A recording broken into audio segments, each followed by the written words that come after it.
안녕하세요. 실천닷컴 공무원과학의 박태훈입니다. 자, 우리 지난 시간에 지구의 자전과 공전에 대한 내용들까지 쭉 살펴보는 시간을 가졌었는데요. 자, 오늘은 지난 시간에 말씀드렸던 것처럼 페이지 524쪽에 나와 있는 행성의 운동, 우주관의 변화부터 먼저 살펴보도록 하겠습니다. 이후에 앞으로 넘어가서 다시 태양과 달에 대한 내용들을 살펴보도록 할 거고요. 자, 우리 지난 시간에 썼던 좌표계나 아니면 지구의 자전, 공전에 대한 용어들은 계속해서 정리를 좀 해두시기 바라고요.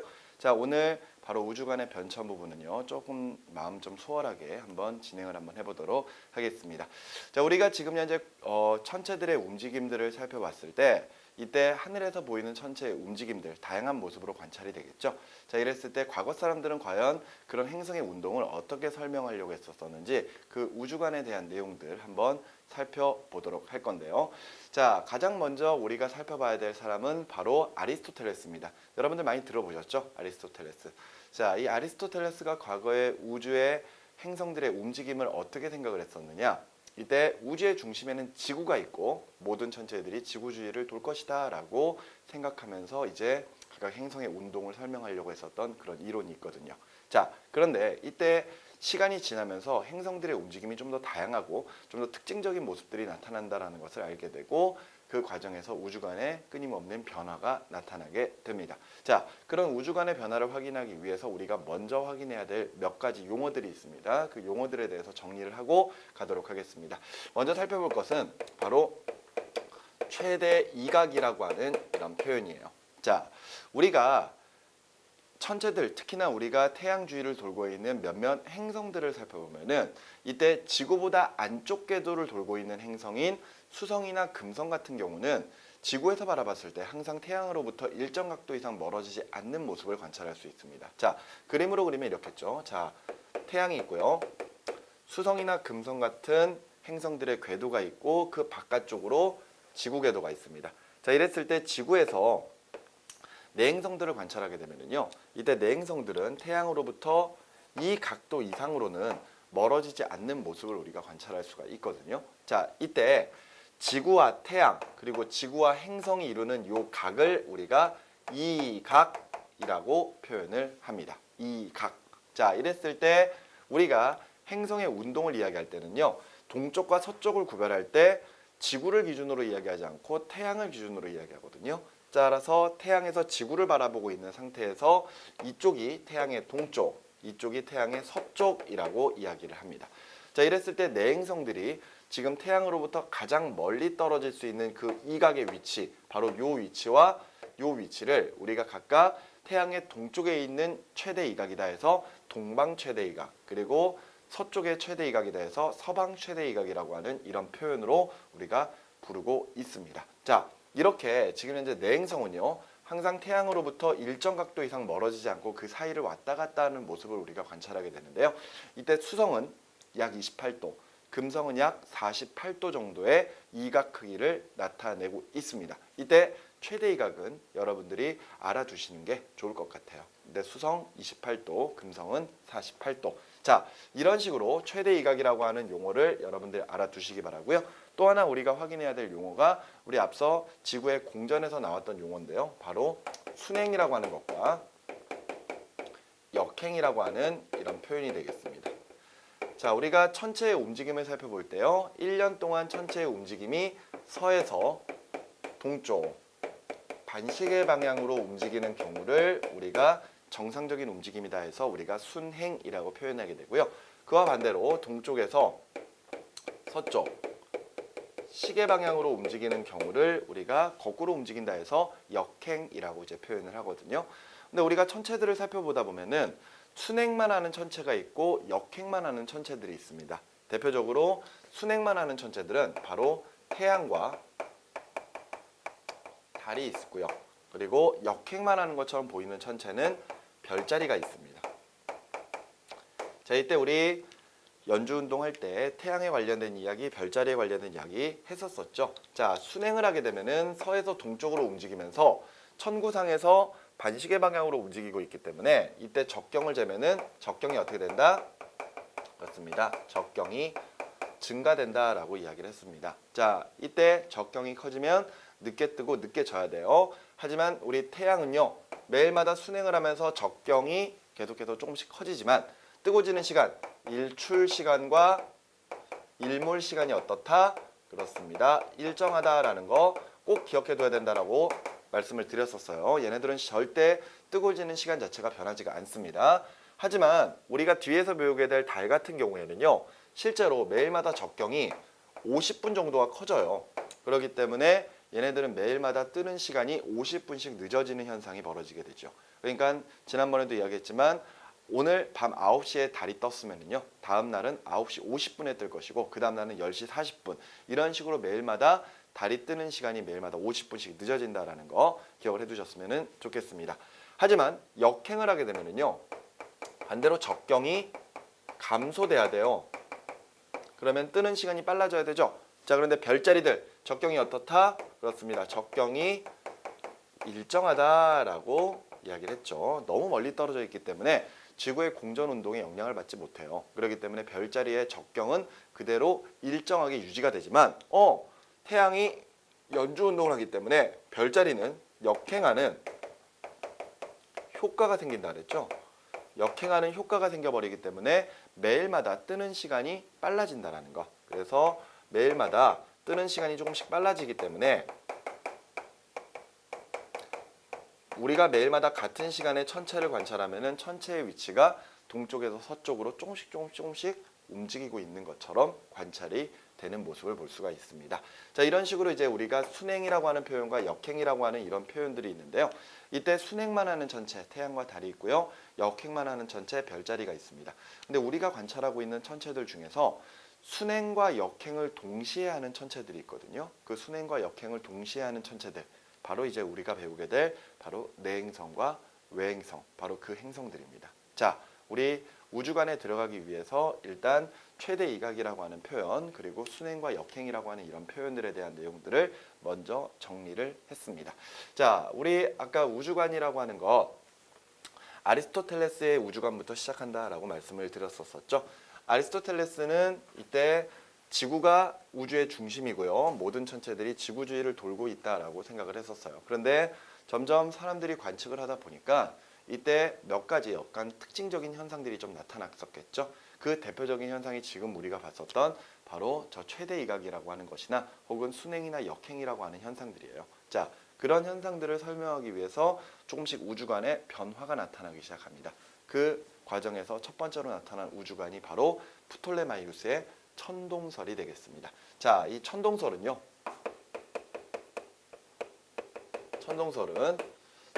지구 중심 이론이에요.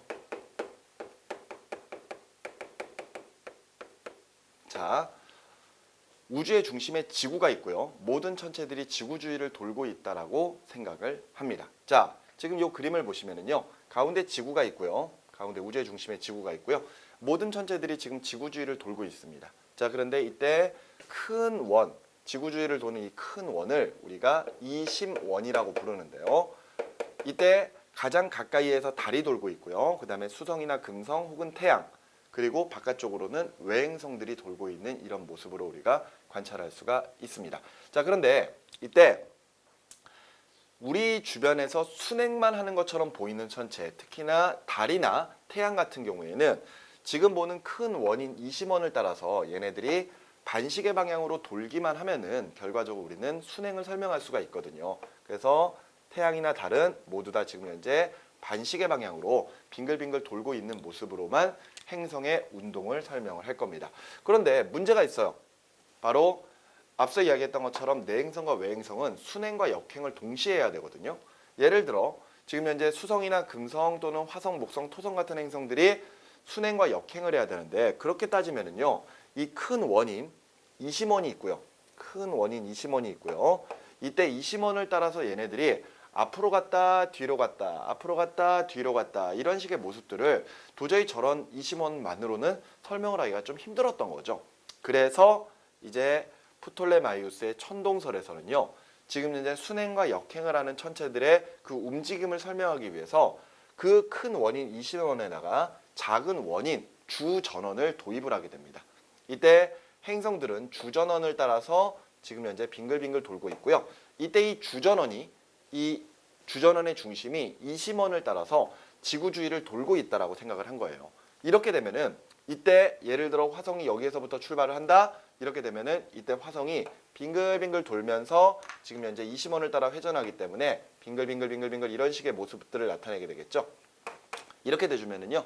이때 지금 이제 이쪽으로 갈 때는 순행, 그리고 이쪽으로 갈 때는 역행이라고 하는 이런 현상들을 쉽게 설명을 할 수가 있었습니다. 자, 지금 현재 보시고 있는 프톨레마이우스의 천동설에서는요.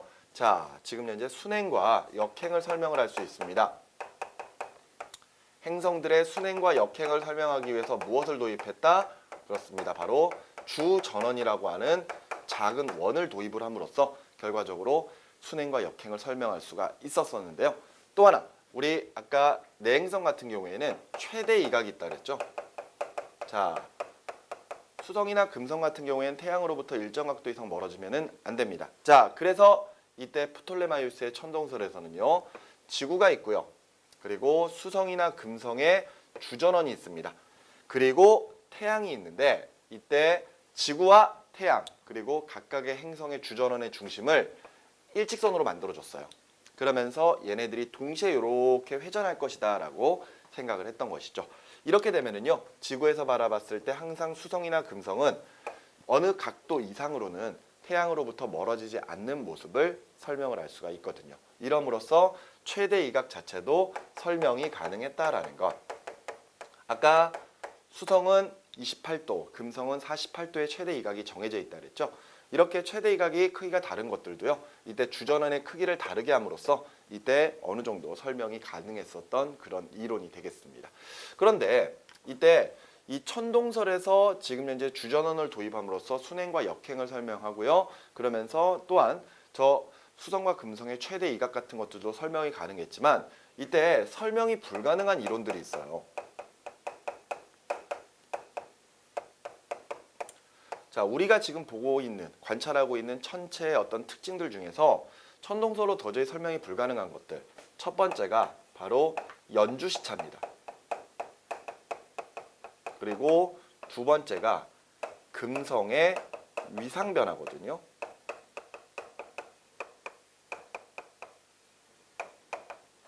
자, 우리 연주시차라고 하는 것은요. 태양이 있고요. 지구가 태양 주위를 돌 때 이때 지구가 어느 별을 6개월 간격으로 관찰을 하는 거예요. 이때 요 위치에서 지구가 바라보면 별이 이 위치에 있다고 생각을 하는데 이때 6개월 뒤에 지구가 요 위치에 가서 똑같은 별을 바라보면은 별이 여기에 있다고 생각을 하거든요. 이런 식으로 별이 움직이는 것처럼 느껴지게 될 때 요 전체 각도를 우리가 시차라고 표현하게 되고요. 그러면서 요 시차의 딱 절반만큼, 요만큼을 우리가 연주 시차라고 부르면서 주로 별까지의 거리를 계산할 때 우리가 저 연주 시차들을 사용을 하거든요.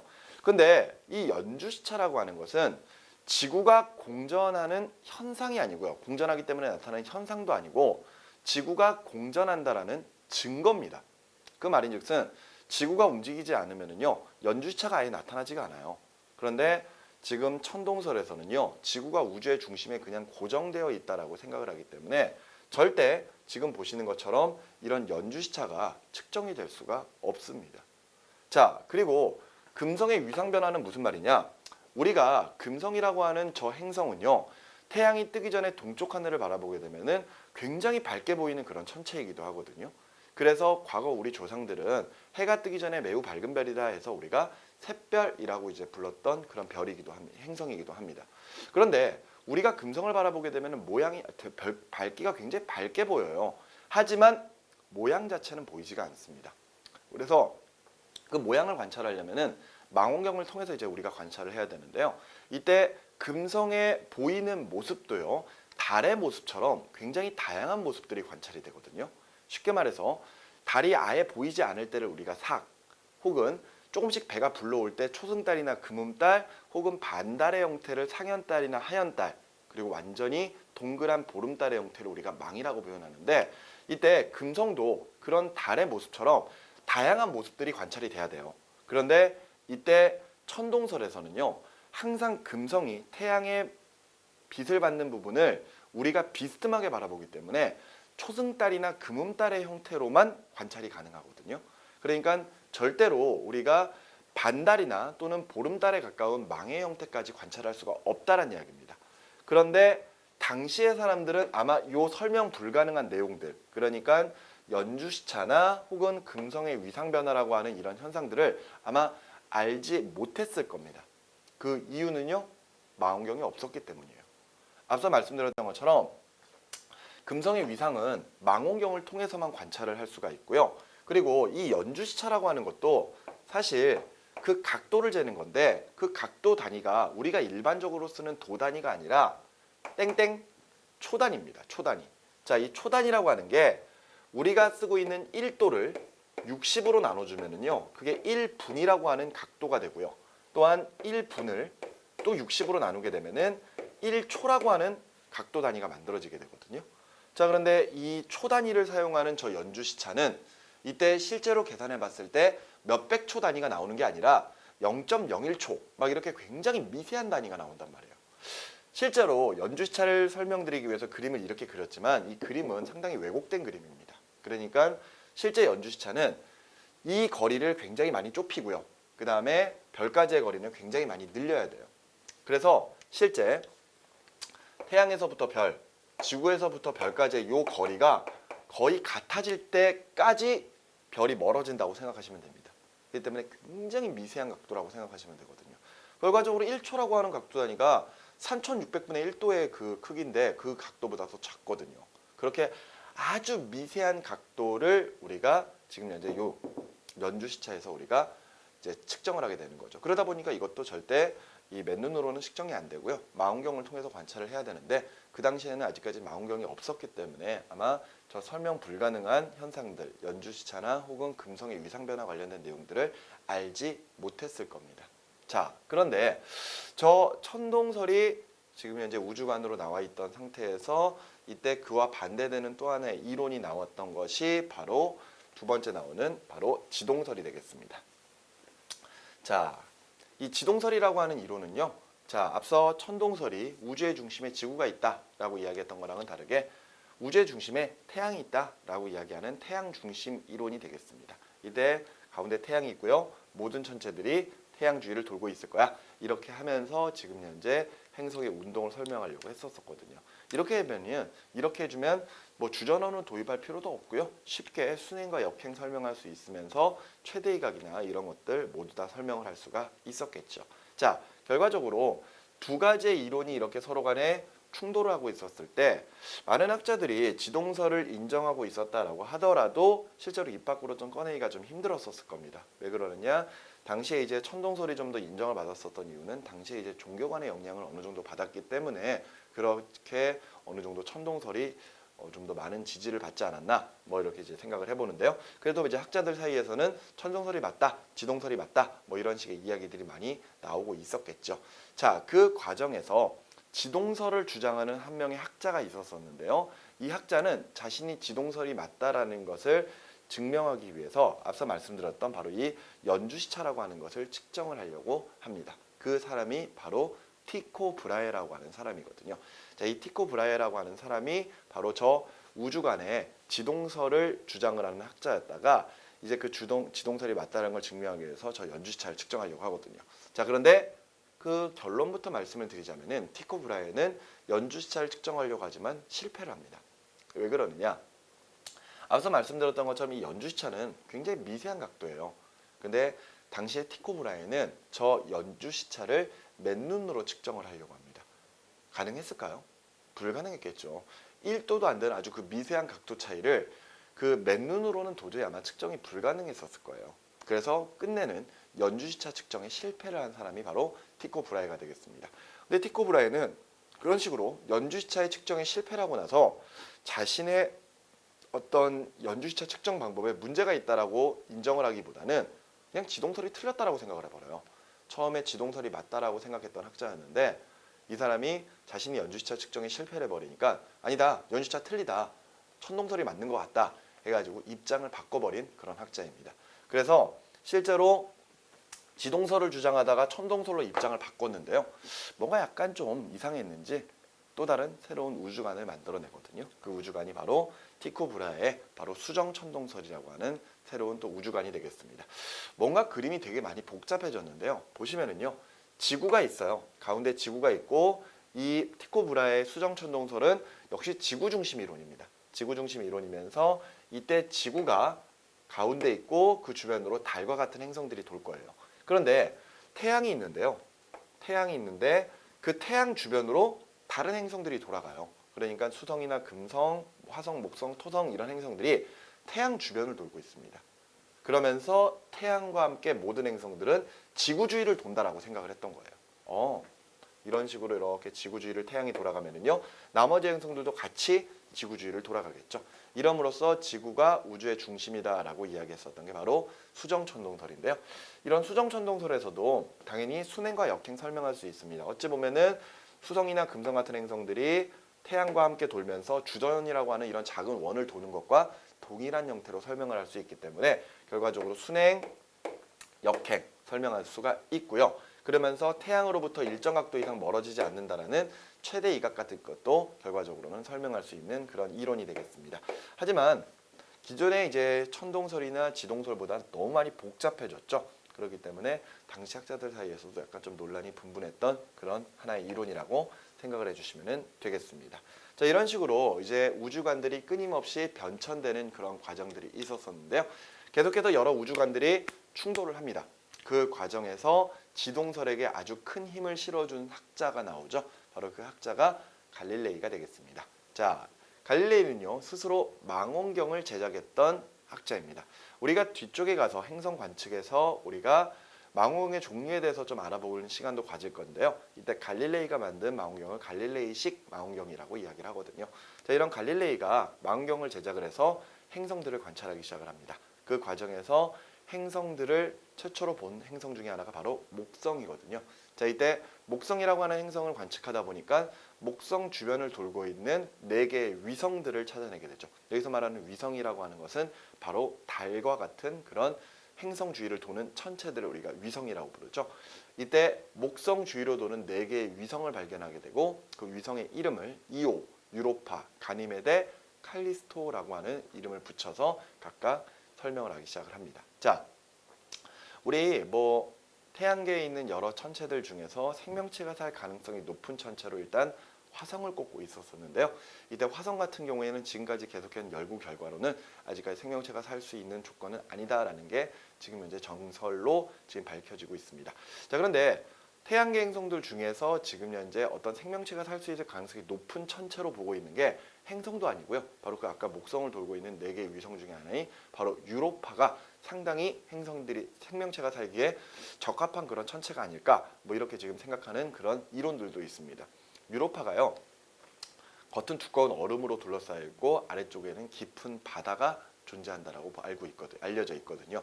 그렇기 때문에 그 아래쪽에 생명체가 살고 있지 않을까, 이런 식으로 지금 현재 우리가 생각을 하고 있는 그런 또 하나의 천체이기도 합니다. 자, 이렇게 목성에 4개의 위성들을 발견을 하고 나서 갈릴레이는 꼭 모든 행성의 공전운동의 중심이 지구가 될 필요가 있는 것인가, 거기에 대한 내용을 생각을 하기 시작을 했었을 것이고요. 그 이후에 금성을 관찰하기 시작을 합니다. 그러면서 이 갈릴레이가 자신이 관측한 금성의 모습들을 표현을 해보는데요. 그 그림이 바로 이 그림이 되겠습니다.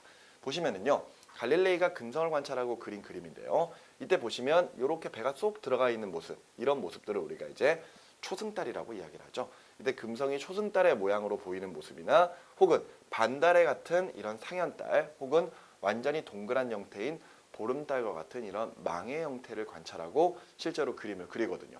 근데 앞서 우리 천동설에서 설명이 불가능한 것 중에 하나가 바로 금성의 위상 변화라고 말씀을 드렸습니다. 이때 천동설로는요, 금성의 모습이 항상 배가 쏙 들어가 있는 모습, 즉 금음달이나 혹은 초승달과 같은 이런 형태로만 관찰이 돼야 되거든요. 근데 실제 갈릴레이가 본 모습은 초승달이나 혹은 금음달의 모습도 보일 테지만 상현달이나 하현달 같은 이런 반달 형태, 그리고 보름달과 같은 이런 망의 형태도 관찰이 됐단 말이에요. 결과적으로 이러한 관측 사실은 결과적으로 천동설이 틀렸다라는 강력한 증거가 되겠죠. 그럼으로써 갈릴레이는 천동설이 틀렸고 지동설이 맞다라는 주장을 하게 되고요. 그 과정에서 모진 고초를 겪기도 하지만 결과적으로 많은 학자들이 지동설이 맞을 것이다라는 그런 이론으로 끌고 가게끔한 아주 중요한 업적을 세운 그런 사람이 되겠습니다. 자, 이런 식으로 해서 점차 시간이 지나면서 천동설에서 지동설로 점차 입장이 바뀌어가는 그런 모습이 바로 우주관의 변천 과정이 되겠습니다. 자, 우주관의 변천 과정은 여러분들이 교재에 나와 있는 내용들 그냥 읽어주시면서 내용을 정리하셔도 충분히 잘 이해하실 수 있을 거라고 생각을 합니다. 자, 이런 내용이 바로 페이지 525쪽까지 나와 있던 바로 우주관에 대한 내용이 되겠습니다. 향후 연주시차 같은 것들도 측정이 되면서요. 결과적으로 지동설이 맞다라는 이런 이론으로 사람들이 정리를 하기 시작을 했겠죠. 자, 여기까지 이제 보시면 페이지 526쪽으로 넘어가셔서 행성의 운동에 대한 내용들 그런 부분들을 우리가 살펴보도록 하겠습니다. 자, 우리가 앞에서 살펴봤었던 좌표계 관련된 내용, 지구의 자전과 공전에 관련된 내용들 이런 내용들은 모두 다 결과적으로 하나의 챕터로 문제의 출제가 될 수가 있고요. 그리고 지금부터 보게 되는 행성의 운동 같은 경우에도 역시 마찬가지로 또 하나의 챕터로 문제가 출제가 될 수 있는 그런 부분이 되겠습니다. 자, 그래서 내용 정리 역시 깔끔하게 좀 잘 해주셔야 될 것 같고요. 오늘은 내행성에 관련된 내용들 살펴보면서 일단 위치관계 혹은 얘네들의 보이는 시간대 확인하는 모습 그런 것들 학습을 좀 해보도록 하겠습니다. 자, 먼저 내행성인데요. 우리가 내행성이라 부르고 있는 행성들은 지구보다 안쪽 궤도를 돌고 있는 행성들 바로 수성이나 금성 같은 이런 행성들을 우리가 내행성이라고 표현을 하죠. 자, 이때 지구에서 관찰하는 내행성의 위치를 이렇게 표현할 수가 있습니다. 크게 네 부분으로 표현을 할 수가 있는데요. 자, 이때 태양이 있고요.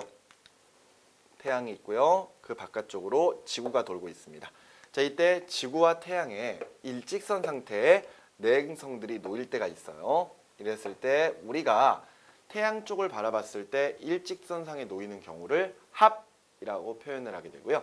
이때 태양 사이에 있는 경우를 내합, 그리고 바깥쪽에 있을 경우를 외합이라고 표현을 합니다. 자, 그리고 우리 앞에서 살펴봤던 것처럼 내행성 같은 경우에는 태양으로부터 일정 각도 이상 멀어지지 않았습니다. 그 일정 각도 이상 멀어지지 않았을 때 그 최대 각도를 나타내는 지점을 우리가 최대 이각이라고 표현했었고요. 이쪽이 태양의 동쪽, 그리고 이쪽을 태양의 서쪽이라고 불렀었죠. 그래서 지금 현재 태양의 서쪽에서의 최대각도 서방 최대이각, 동쪽에서의 최대각도 동방 최대이각이라고 각각 우리가 표현을 합니다. 이렇게 네 부분에 우리가 위치관계를 놓고 행성들이 어떻게 관찰될 것인지 그런 모습들을 우리가 정리를 해 볼 건데요. 자, 우리가 수성이나 금성을 볼 때 수성과 금성은 스스로 빛을 내는 천체는 아니기 때문에 이때 태양빛을 받는, 즉 태양빛을 반사하는 부분을 우리가 관찰하게 되겠죠. 자, 이랬을 때 일직선 상태에 놓여 있는 외합 그리고 내합에서 태양빛을 받는 부분을 색깔로 칠해 보면은 이 부분, 그 다음에 이 부분이겠네요. 자, 이랬을 때 지구에서 내합을 먼저 바라봅니다. 그러면은 내합 같은 경우에는 태양빛을 받지 않는 부분은 우리가 눈으로 보고 있는 것이죠. 자, 이때 우리가 이런 금성에 보이는 모습, 수성과 금성의 내행성이 보이는 모습도 우리가 달의 모양으로 가지고 설명을 할 거거든요. 이때 달의 모양 부르는 이름들 정리해 보면은 보이지 않을 때를 삭, 그리고 항상 달은 알파벳 D 모양부터 만들어진다라고 생각하시면 되겠어요. 그래서 알파벳 D에서 배가 쏙 들어간 모습 초승달, 그리고 알파벳 D가 되면은요 상현달, 그리고 완전히 동그란 보름달이 되면은 망, 그리고 D가 거꾸로 되면은 하연달, 그리고 배가 쏙 들어가면은 금음달. 이렇게 해서 이름을 붙여주시면 되겠습니다. 그렇다면 지금 내합은 어떤 모습으로? 그렇습니다. 보이지 않아야 되니까 삭이겠네요. 여기까지 무슨 말 이해가 되시나요? 삭. 근데 반대로 외합을 볼까요? 외합. 외합을 보면은 태양빛을 받는 부분은 우리가 정면으로 바라보거든요. 그렇다면은 이때 보이는 모습은 보름달과 같은 망의 형태로 관찰이 돼야 됩니다. 자, 그런데 이 내합과 외합은요 둘 다 실제로 지구에서는 관측이 불가능한 그런 지점들입니다. 자, 왜 내합과 외합 둘 다 관측이 불가능할 것인가? 그 이유는요 바로 태양과 일직선 상태에 놓여 있기 때문이에요. 자, 태양과 일직선에 놓여 있는데 왜 안 보여요? 라고 이야기할 때 여러분들 태양빛이 너무 밝아서 혹은 태양 쪽을 바라봐야 되니까 라고 표현하는 경우는 이제는 좀 표현하지 않으셨으면 좋겠고요. 우리가 지금까지 배웠던 내용 중에서 바로 좌표계에서 계속해서 이야기가 나왔었던 적경이라고 하는 개념이 있었습니다. 그 적경이라고 하는 개념을 이용을 해서 여러분들이 천체에 뜨고 지는 시간을 좀 생각을 해주셨으면 좋겠어요. 자, 지금 태양이 여기에 있는데요. 이때 태양이 움직이는 가상의 기는 황도를 이렇게 한번 좀 표현을 해볼까요? 자, 이게 황도인데 태양이 이 장소에 있을 때 우리가 태양 쪽을 바라보는 그 태양의 적경이 있을 거예요. 예를 들어 우리 태양의 적경을 6시라고 한번 가정을 해볼까요? 그러면은 이때 내 행성이 내압에 위치해 있거나 혹은 외압에 위치해 있으면 태양과 적경이 같은 거죠. 그러면 지금 현재 내압이나 외압은 태양과 적경이 동일합니다. 적경이 같아요. 적경이 같다라는 게 도대체 무슨 의미냐? 그렇습니다. 함께 뜨고 함께 진다란 개념이죠. 자, 내 행성은 어차피 사기이기 때문에 눈에 안 보인다라고 생각할 수 있어도 외압은 망처럼 보여야 되거든요. 보름달과 같은 형태로. 그런데 관측이 되지 않는 이유, 태양과 적경이 같으니까요. 태양과 적경이 같으면 태양이 뜰 때 함께 뜨고요. 태양이 질 때 함께 져버립니다.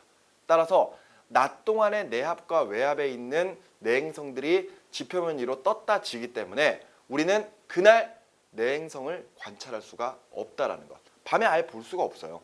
그렇기 때문에 관측 자체가 불가능하다라고 이제 이야기를 하게 되는 것이죠. 무슨 말인지 이해가 되시나요? 적경 개념으로 여러분들이 생각을 해주셨으면 좋겠습니다. 자, 내압과 외압처럼 지금 태양 쪽으로 일직선 상태에 놓여 있는 경우에는 태양과 적경이 같아서 태양과 같이 뜨기 때문에 결과적으로 관측이 불가능하다라는 거. 오케이? 자, 그런데 외압 부근 볼까요? 외압 근처 한 요 정도에 있다고 쳐봐요. 그러면은 적당히 태양빛을 받는 부분을 우리가 거의 정면으로 바라보거든요. 그렇기 때문에 외압 부근에서는 거의 망가까운 형태로 관찰이 될 겁니다. 이때는 태양과 약간의 적경 차이가 나기 때문에 결과적으로는 태양보다 약간 먼저 뜬다거나 혹은 약간 늦게 뜨는 현상에 의해서 그날 해가 뜨기 전 새벽이나 혹은 해가 지고 난 직후 초저녁에 잠깐 동안은 망의 형태로 관찰할 수가 있습니다. 바로 갈릴레이가 이때 금성의 망의 모습을 관찰하게 된 거였죠. 자, 외압 부근에서는 망의 형태로 관찰이 된다는 거 기억을 해주셨으면 좋겠고요. 자, 그럼 이번에는 최대 이각 위치를 한번 좀 볼까요? 자, 최대 이각 위치 보시면은요. 자, 태양의 서쪽 서방 최대 이각, 태양의 동쪽 동방 최대 이각입니다. 태양빛 받는 부분이 이 부분 그리고 이 부분이거든요. 자, 이 부분을 지구에서 요렇게 관찰하고 있는 거죠. 따라서 서방 최대 이각은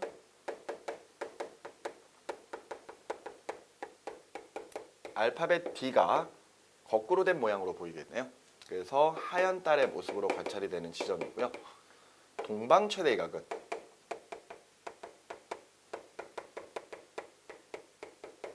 알파벳 D 모양을 정면으로 바라보는 거니까 상현 달의 모습으로 관찰이 되는 지점이 되겠습니다. 자, 그랬을 때 역시 적경 개념 다시 한번 좀 생각해 볼게요. 자, 태양이 이렇게 있는데요. 황도. 자, 태양이 지금 현재 적경이 6시라고 한번 가정을 해볼까요? 자, 그러면은 우리 적경은 반시계 방향으로 재는 거니까요. 여기가 지금 적경이 6시면은 지금 현재 이 지점이 바로 춘분점에 해당하는 적경 0시인 지점입니다. 자, 근데 우리 아까 내행성은 수성과 금성의 최대 이각이 정해져 있다 그랬죠? 수성은 약 28도, 금성은 약 48도 정도의 최대 이각이 정해져 있다. 근데 예를 들어 이게 금성이라고 가정하고요. 이때 최대 이각의 크기가 45도라고 한번 가정을 해봅시다. 그러면은요, 춘분점에서부터 45도 틀어가지고 지금 현재 서방 최대 이각의 위치를 보게 되는 거거든요. 그러면은 이때 태양 쪽이 적경이 6시일 때 서방 최대 이각은 적경이 3시.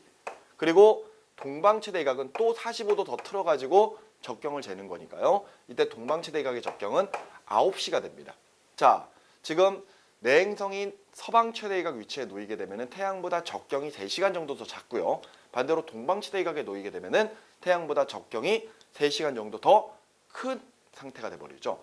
근데 이때 태양의 적경이 16시가 아니라 12시라고 하더라도요. 이때 서방치 대각은 역시 3시간 정도 적경이 더 작으니까 9시의 적경, 그리고 동방치 대각은 3시간 더 크니까 15시의 적경을 나타내게 될 겁니다. 그 말인즉슨 태양의 적경이 몇 시든지 간에 서방 최대각은 항상 태양보다 적경이 3시간 정도 더 작아요. 그리고 동방 최대각은 태양보다 적경이 3시간 정도 더 크거든요. 자, 이 말인즉슨 이때 태양보다 적경이 더 작을 때는 태양보다 먼저 뜨겠죠. 반대로 태양보다 적경이 크면 태양보다 늦게 뜰 겁니다. 이때 동쪽, 남쪽, 서쪽을 지나가는 시간을 한번 생각해 볼게요. 태양이 6시에 떠서 12시를 지나 18시에 집니다. 자, 그런데 서방 최대각은 적경이 3시간 더 작아요. 3시간 먼저 떠야 되죠. 따라서 3시에 떠서 9시를 지나 15시에 서쪽 하늘로 지게 될 겁니다. 반대로 동방 최대각 같은 경우에 3시간 늦게 떠야 되니까요. 9시에 떠서 15시를 지나 21시에 지겠죠. 자, 그런데 우리가 천체를 관찰하려면요. 태양이 지고 난 직후부터 태양이 뜨기 전 새벽까지만 관찰이 돼야 됩니다. 지표면 위에 떠 있어야지 우리가 관찰이 가능하겠죠. 자, 그 말인즉슨 서방치 대각은 동쪽에서 새벽 3시에 떠서 남쪽으로 지나는 과정 중에서 태양이 뜨는 6시까지만 관찰이 가능한 천체가 되겠죠. 따라서 지금 이때만 관찰이 가능하니까 서방 최대각은 지금 이제 해가 뜨기 전 새벽에 어느 쪽 하늘? 그렇습니다. 동쪽 하늘에서만 관찰이 가능한 그런 천체가 되겠습니다. 반대로 동방 최대각에서는요. 떠서 남쪽 하늘 지나갈 때까지는 관찰이 안 돼요. 근데 해가 진 직후 18시부터 21시까지 이때까지는 관찰이 되죠. 그렇기 때문에 해가 진 다음 초저녁에 서쪽 하늘에서 관찰이 가능하다라고 이야기를 합니다. 자, 보시면은요. 내행성들이요. 지금 현재 태양을 중심으로 지금 현재 이렇게 돌고 있을 때 지구에서 관찰했을 때 태양의 서쪽에 있으면은 항상 태양보다 적경이 더 작습니다. 적경은 반시계 방향으로 재는 거니까요. 그 말인즉슨 지금 현재 서방 최대각뿐만이 아니라 지금 현재 태양의 서쪽 천체들이 요 위치 정도에 이렇게 존재하고 있으면은요. 이때는 얘네들이 항상 태양보다 적경이 더 작기 때문에 태양이 뜨기 전 먼저 떠서 먼저 지는 모습을 보여주게 될 겁니다. 그 말인즉슨 지금 현재 서쪽에 있으면은요. 항상 해가 뜨기 전 새벽에만 관찰이 가능한 그런 위치가 될 것이고요. 반대로 태양의 동쪽으로 가게 되면은 이때 항상 어느 위치에 있든지 간에 항상 태양보다 적경이 더 큽니다. 그 말은 태양보다 늦게 떠서 늦게 지기 때문에 태양이 지고 난 직후 초저녁부터 우리가 서쪽 하늘에서 잠깐 관찰하는 그런 천체들이 되는 것이죠. 자, 이렇게 해서 지금 현재 서방 최대각 위치에 놓이면은 이때 새벽에 동쪽 하늘에서 그리고 동방 최대각에 놓이면은 이때 초저녁 서쪽 하늘에서 관찰이 가능한 그런 위치가 된다라는 거 기억을 해 두시기 바라고요. 그러면서 지금 현재 동방 최대각과 내압 사이, 즉 지금 행성이 요 사이로 들어가게 되면은요.